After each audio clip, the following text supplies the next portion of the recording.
Deep in Fairfax County, Virginia, a narrow railroad underpass has become one of the most famous urban legend locations in America. Locals call it Bunny Man Bridge, and depending on who you ask, it's haunted by an axe-wielding killer in a rabbit costume. The bridge itself is real. Located on Colchester Road near Clifton, Virginia, the concrete railroad underpass has attracted curious visitors for decades. Many arrive expecting to hear stories of escaped asylum patients, hanging bodies, or murders committed beneath the bridge. There's just one problem. Historians and researchers have never found evidence that any of those events actually happened. No asylum escape, no mass killing, no documented bodies hanging from the bridge. Most of the legend appears to be folklore that grew over time through retellings, local rumors, and Halloween storytelling. But the story didn't come from nowhere. In 1970, Fairfax County police investigated a series of bizarre incidents involving a man dressed in a rabbit costume.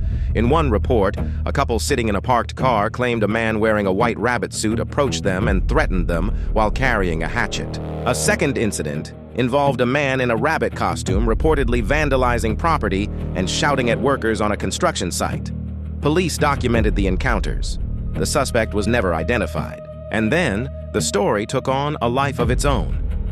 Over the years, the real reports merged with local folklore.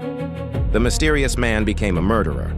The bridge became the center of the legend. New details appeared with every retelling until one of Virginia's most famous ghost stories was born. Some visitors insist they've experienced strange things near the bridge. Others see it as a perfect example of how urban legends evolve from a small piece of truth. What is certain is that a man in a rabbit costume really did frighten people in Fairfax County in 1970.